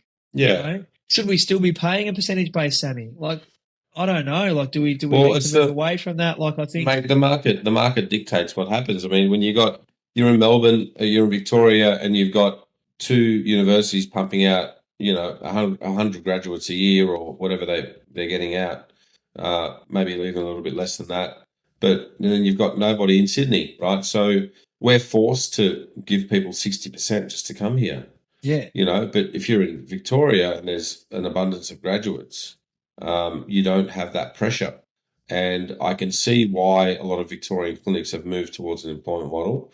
I can see why a lot of, I guess, Queensland clinics are moving that way because they've got the graduates coming out of SCU. We haven't moved that way in Sydney largely because, we don't have graduates coming out that place pressure on the market that will then go, well, let's go on an employee model. There needs to be a bit of volume of graduates for that to happen. And at the moment, and so it's just what the market demands. And I guess, is it harder to, yeah, I mean, I'll tell you from my experience. I mean, I've got to run a really lean clinic because I've got to pay my associates 50% or 55% or 60%, depending on what stage they're at. But associates that are with you for 2 years plus that are doing very well are usually on about 60% in Sydney because that's what the market demands. Now, can you run a clinic off that? Very, very difficult. You've got to be very super lean. difficult. There's You've never got to been a be harder very time. lean. Yeah. No, but and come to Victoria. Victoria is it's a basket case here. I've never seen December quieter in Mm. 15 years of running a business. And now that I don't know, I don't feel like I'm Robinson Crusoe. I talk to friends and and other people, and they say it is. People are doing it tough in Victoria. Mm. Post COVID, and now the joint's broke and people are losing jobs. It's getting harder and harder, and you do need to run a really. I'm the same, mate. We've got to run a lean clinic.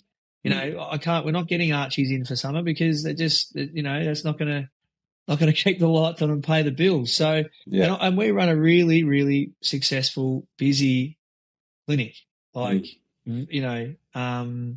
so it's getting harder and harder and harder to. We're not talking about making a profit here. It's getting harder to keep the lights on.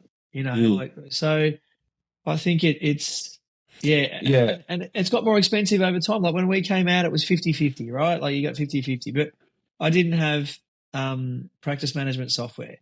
You may not have had a receptionist. Mm. I got a Sonos in every room now that, they can't work without music these days. Fair enough. Um, creams, needles, Yeah. Tape. laundry, tape, Yeah. the rent is obscene where we are. Receptionist, practice manager, All the Slack ser- to all the chat. services that you pay for and all the subscriptions that you pay for and We never yeah. like that has all gone. Oh, mate, we've got a shockwave machine. We've Mm. got a laser machine, mate. That thing hums 24/7. I think we're one of the most prolific years of the Mm. shockwave in the country. We'd go through three barrels a year, like $1,000 a barrel done. These costs weren't there when weren't when we were going 50-50, and now we're on. Mm. You're saying you're on 60-40. How do you sustain that? I think, and it's really, really, really difficult. Yeah, it is difficult. Like I said, you've got to make sure that there's a volume there of patients. That's the hard part, Well, and there you've are also got to know patients your out there. numbers, right? You got to know your Yeah. numbers. You need to know what you're doing. And I've had these quarrels on Facebook with so many people, Mm. and I'd rather just, I want to support and pay for my graduates. Been out for 2 years, and you're paying them 60%. That's tough. That's really hard. Like, they're Yeah. still making mistakes. Their rebooking rate's probably still not that great, and their retention rate might be poor, and yet, they're earning something that would, I don't know. I just don't. It seems really difficult to me to do Well, that. that's I guess the one of the reasons why I created the Success in Practice program was to fast track them towards a profitability a place of profitability, and so that's one of the reasons why I created that program in a bit of a broken up state, because I would take the students that would work with me through that program. By the time they graduated, they it took them within about a year to 18 months to get to a point where 60% was then profitable, because their rebooking rate was over 90%. Their patient visit average was, over, around the 15 mark. And so, you've got those numbers in place, then you can say, okay, now I can give you that kind of money. And then you hire on attitude as well. Attitude's important, that they want to get to work. They don't just take time off because they've got got the sniffles, you know. You get out of 10, you get 7 of them right and 3 of them wrong, right? But it's working so far. It's getting harder as the economy is getting a bit tougher. And then you got to do some things. You got to tighten up some measures, and hopefully we can turn things around, in terms of maybe having a bit more stimulation in this economy. But Warren Buffett, I think, said it really well, that people will always do well, even in tough economies, if they are masters of their crafts. And so that's what you want to really mentor your younger graduates to be real masters of what they do, Yeah. because then they'll retain patients. They won't find it too difficult. They might find it a little bit difficult, just not too difficult, where they just want to pack their bags and get out of there. Mm. And so that was the reason behind the Success in Practice program, was to then obviously create it and give it to people that work with me, and now I've made it available to other people. But Oh, look, mate, I forward your emails onto my staff all the time. I think they've got great little nuggets in there that can stimulate thinking and conversation. mm, I think that, I mean, the thing that and this is probably maybe something we might need to explore at a different time, but just is also that balance between the discussion around profits mm, and business to an osteopath that classically resists that conversation. You know what I mean? yeah, Or that, yeah, like, I'm an osteopath. I'm here to help people. I don't want to know about KPIs or rebooking rates or whatever. I'm here to help people. And I'm not. I don't want to make, you making a profit as a clinic owner is almost yeah. taboo. Yeah, yeah, definitely. Cliff, I had this exact same scenario happened to me about a month ago, where I had an email from an osteopath who was looking for work, and said the exact same thing you said. I said, I just want to come in. I don't want to know about KPIs. I don't want to know about numbers. I'm not a business person. I've got this amount of experience. I want to come in and treat. I'm like, look, okay, I'm happy to do that, but I've got numbers to worry about. If you're not worrying about the numbers, then you're giving me anxiety. And why would I take you on if I'm going to lose sleep over what you're doing? So, that didn't go very far. But yeah, so you're right in that. Osteopaths don't have a great relationship with money, and their understanding of the fact that you have to make a profit to be able to help people. And so more conversation around that's needed. And we need to do a little bit better, I guess, in getting that out there. But I think the generation's going to sweep that away. And as you see, these early career osteopaths growing up into more experienced osteopaths, I think their relationship around money is going to be a little bit better. Hello, everyone. Just a quick break to give you some information on where to best find me. The first place is the private Facebook group called the Successful Practitioner Pathway.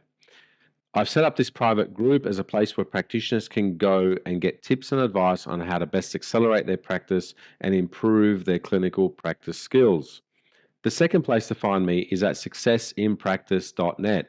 That is where the Success in Practice signature program is housed. You can find more information about me and how I can best help you achieve success in your practice. So, the two best places, the private Facebook group, the Successful Practitioner Pathway, and successinpractice.net. I will link to both those places in the show notes. So, for more information, please see the show notes. Now, enjoy and back to the show. And is that, I often wonder whether that's an area where the OA needs to get involved, and kind of come out with industry standards. Well, this is an industry standard, this is what you can expect. There's been a bit of radio silence on that around, you know, setting expectations for people to say, well, this is the market rate, that you could expect. And if you're in this range for this, then that's good. If I don't know whether that's fraught with danger or not, or where something that but I think a lot of clinics struggle with setting their rates, and a lot of clinics struggle with the conversations around money and profit and rebooking. I don't want, a lot of osteopaths are really bad at rebooking, like their patients. And I think it's, for me, rebooking is based on the treatment plan and what the patient wants, needs, and expresses to you. But sometimes even that's overlooked by kind of osteopaths. Yeah.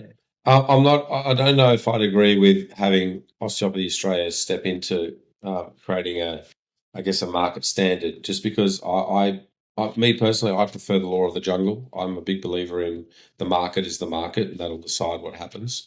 If you ask me, my opinion on it, I think there's probably about 70% of the business owners out there shouldn't be running businesses. They should be closing up shop and going to work with people that know how to run businesses. And then that would make a better. So if the climate gets to a point where a lot of these business owners just can't run the business anymore, it's better that they close down and then go find somewhere that they can work. They'll actually be happier and they'll make more money doing it that way than trying to run a business and and not do it very well. Unfortunately, or fortunately, whichever way you want to look at it, I think osteopaths are quite talented, and even osteopaths who are bad at running businesses still make a profit because they're that good, right? So I don't think that's going to happen. We're successful in spite of ourselves sometimes, aren't we? I think with our Yeah. hands-on techniques, and it is such a good craft, that it's pretty easy to. It's pretty easy just to set up just to put out a bed, put a sign up, and if you can hang around long enough, you'll get busy if you do good work. That still applies. But definitely the conversation around money needs to be had, and I think just more conversation around that, led by people who are running businesses, is I think good enough for me. I don't know if I want Osteopathy Australia stepping into that role, because not because anything to do with Osteopathy Australia. I think that there are people that treat on a 20-minute list. There are people that treat on a 45-minute list. There are people that treat on an hour list. And what's the standard? Yeah. And then there are people that that don't treat based on time. They treat based on an outcome. Yeah. I condition my patients to really focus on the outcome. I give people appointments just so they can turn up at a certain time. Yeah. And some people get 10 minutes, some people get 20, some people get 5, some people get 40. Not a lot get 40, to be honest with you. Some people probably get half an hour at most. Yeah. But I condition my patients to really appreciate the result, right? And they're paying for the result. They're not paying for my time. And so, in saying that, I wouldn't like any kind of body to come in and say, well, if you're spending 20 minutes with someone, you get less than if you're spending an hour with somebody. Yeah. Because your expertise, especially as somebody who's been like, you take Bruce Duncan, for example, who's been out there for that long and is so good at what he does. He could spend 20 minutes with you and get a better result than somebody who's done it for 5 years and spent an hour with you. Yeah. And so it's hard to kind of put a structure in place on that. But again, the market will decide what people deserve, and I think that's a fair place to leave it. Yeah. Yeah, mate, I want to move on and ask you, I guess, about this time that you spent over, well, I think it in America, in the States that you went to, for the lacrosse Oh, no, that was so championships? Japan and Hong Kong Right, for three Japan and Hong weeks. Kong. So Yep, you went for 3 weeks with the Australian lacrosse under 20s team, the women's yep, team. yep. What got you into that? And tell us about that experience. So I think living in Williamstown, it's a Williamstown lacrosse is massive in Williamstown. There's a few suburbs that it's really big in.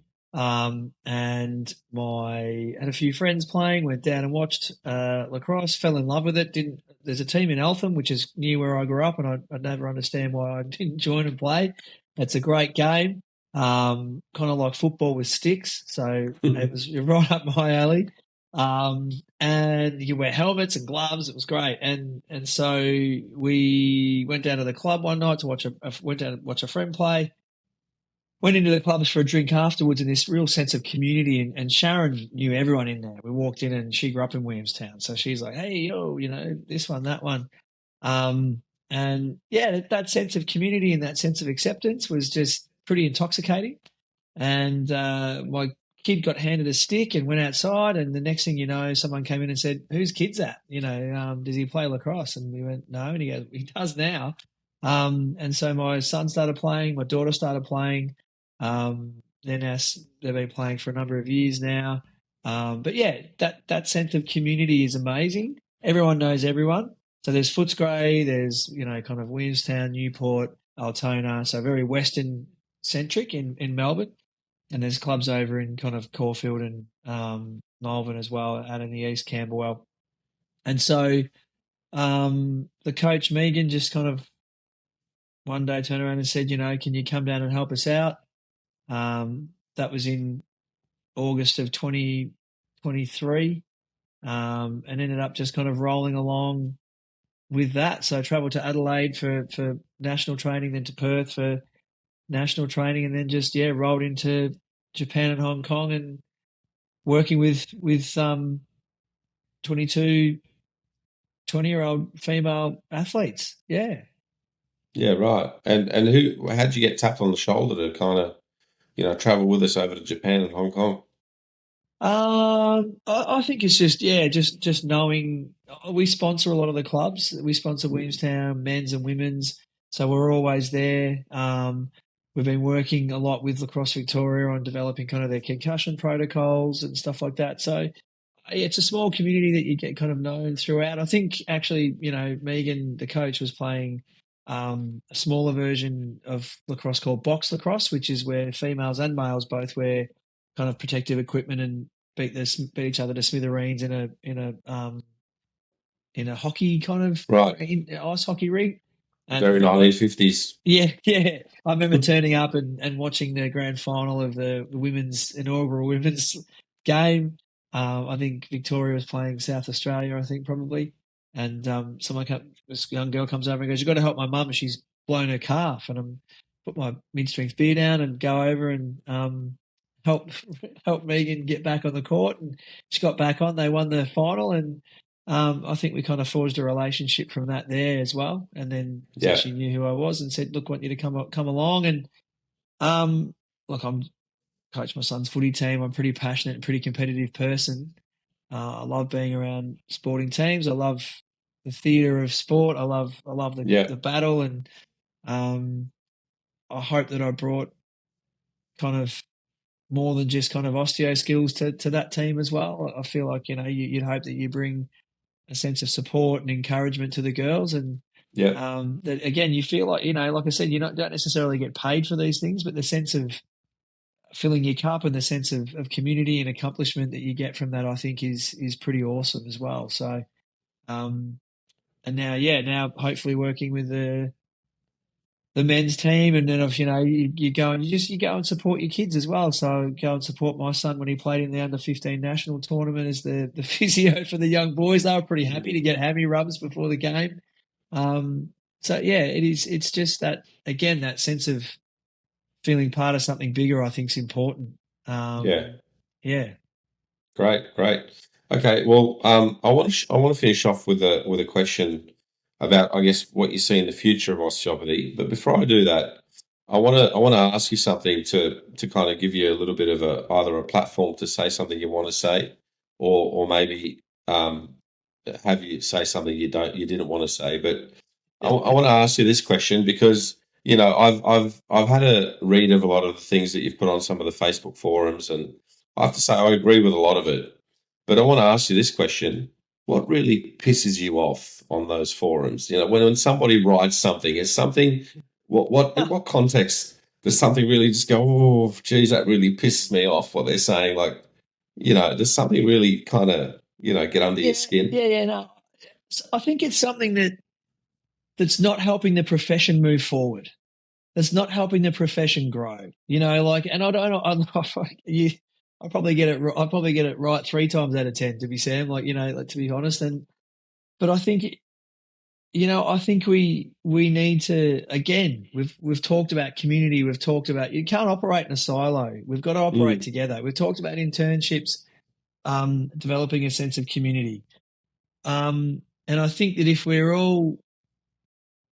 not together in this, then we're gonna die apart. yeah. And I think as a profession, we've come under attack from various entities and bodies, and yet here we still are. But I just think, yeah, anything that goes on there that I don't think's in the benefit of the profession frustrates the crap out of me.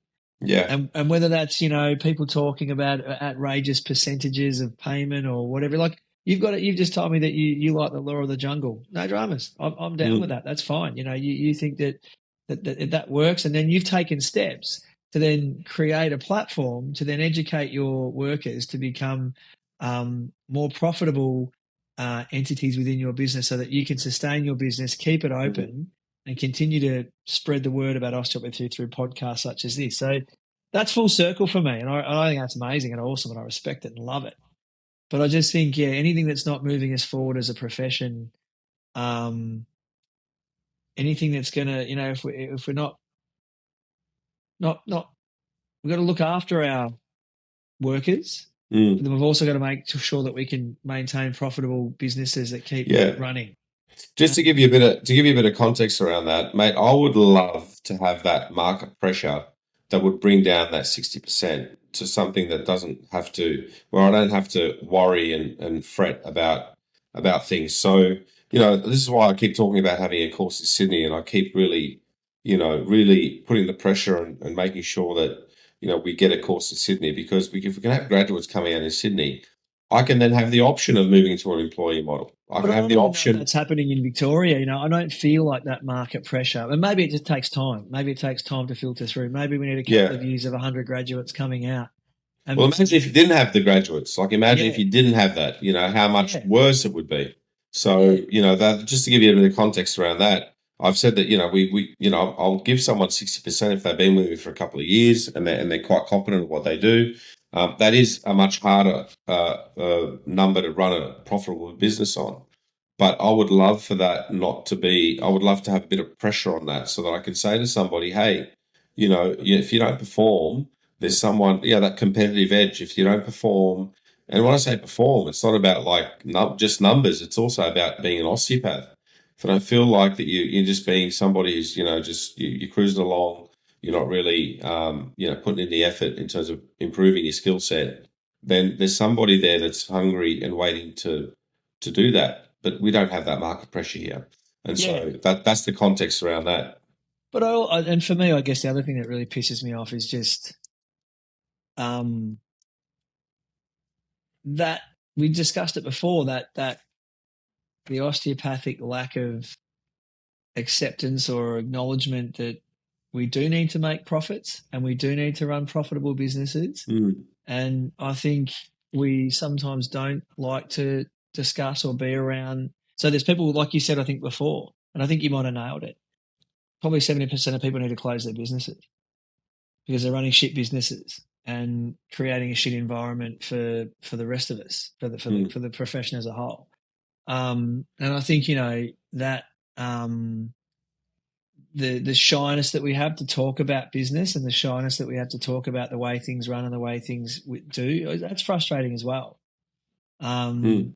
I think we need to be honest with each other and talk honestly about these things and about the fact that we are in business to feed our families and that your workers are in business to make money to pay their rent. Mm. We seem to kind of dodge and duck and weave around that conversation, and I find that particularly frustrating as well. Yeah. You know what really pisses me off, Cliff? Anonymous posts. Oh, I hate anonymous posts. They, Just turn and around and say it. Yeah, if you're an anonymous poster, I've cursed at the screen so many times, and it's just like, no, you don't deserve. You don't just. I'm sorry, you don't. Like it's just just come out, put your name. Like, what is it that we are putting out there on social media that requires this anonymity? Like, is the CIA chasing us? What's happening If here? you're going to put an anonymous post on, you probably shouldn't post. Let's put it that Yeah, way. If you're not prepared to stand up and post it, then you probably shouldn't post it at all. You know, yeah, um, I agree. I think if you're not prepared to say something, if you wouldn't say it in a room full of people, then you probably shouldn't say it at all. yeah, You know, exactly right. so that stuff just that burns me. Anonymous Yeah. posts. So the group that I run, I don't have anonymous posts on there. If you're going to post, You you got got to to own it. post. Yeah, you got to own it. Of course, 100%. You got to own it. And also just those, you get those posts on there where people say, "Does anybody know of an osteopath in pick the most obscure town you've ever met who does the most obscure technique that Yeah. you've ever known for the most obscure problem that you've ever seen in your life? Does somebody know somebody down at Antarctica who practices, the classical BLT, sacral torsion, fascial counterstrain release technique for a patient who's suffering from, some kind of fascial duodenum strain. It's it. You What you know, got to ask is there a first year osteopathic student that can put a yeah, sacrum that's right. put a clavicle to a scapula? Yeah, that's Yeah. it. But no, So I yeah, agree.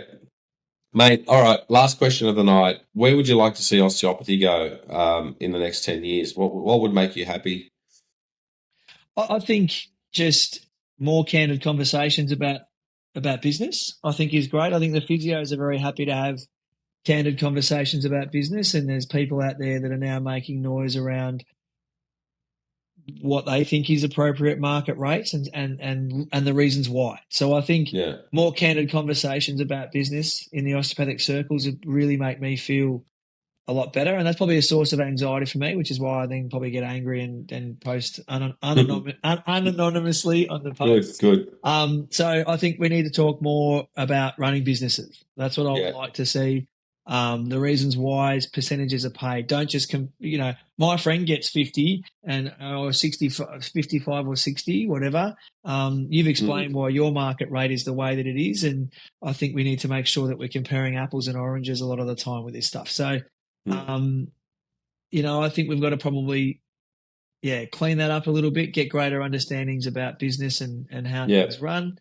But from an osteopathic standpoint, I'd like to see us returning to our roots. I really want to see us returning to our principles.